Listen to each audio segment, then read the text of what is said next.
Timothy Gildea. I was a machinist mate second class when I was in the Navy. I started nuclear power school in September, right towards the end of summer. When we finished up summer and went to nuclear power school, we had to go to a school called pre-nuclear power school first, so they could decide what level of training you would receive. What if you scored very low on pre-nuclear power school, then they assigned you with teachers who were more familiar with fellows who struggled in certain types of math. But I was fortunate. I considered it fortunate.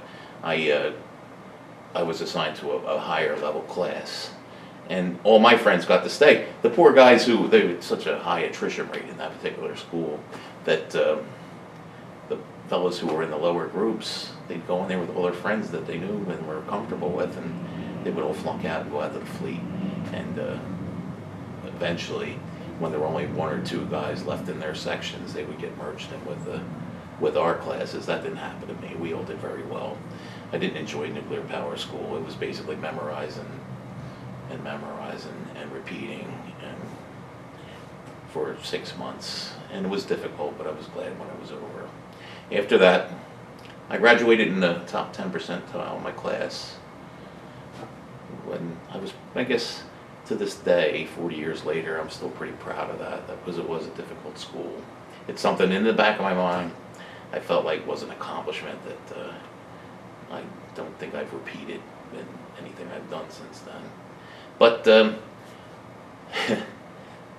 nuclear program at the time required you to attend a working nuclear reactor prototype, and you were assigned to one. You didn't get to pick where you were going. I wanted to go to someplace closer to my home, but the Navy in their wisdom decided to ship us out to Idaho Falls, Idaho, which was very remote. I found out later on that a lot of nuclear research was happening in the desert.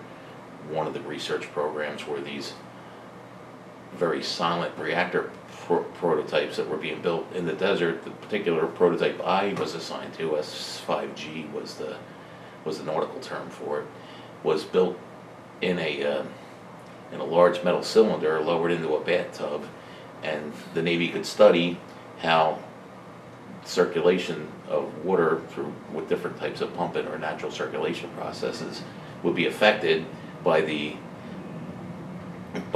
tilt of a submarine while it's in operation. Before the prototype was actually put into service, what was installed on the Narwhal was a S6G prototype.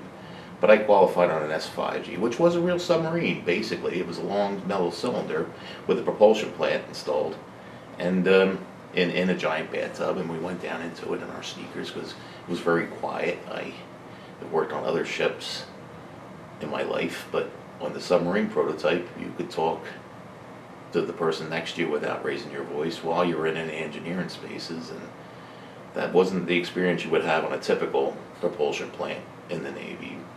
But that was kind of interesting, and the submarine was interesting because when you qualify on a submarine, you have to learn everyone's job. You have to learn the electrician's job. You have to learn the electronics people's jobs. You have to learn the communications people's jobs. So we studied things that I wasn't familiar with or ever necessarily trained on. But I completed that. That was Idaho Falls in the winter, and I completed that in 1981. Now, I was assigned to the Nimitz after that.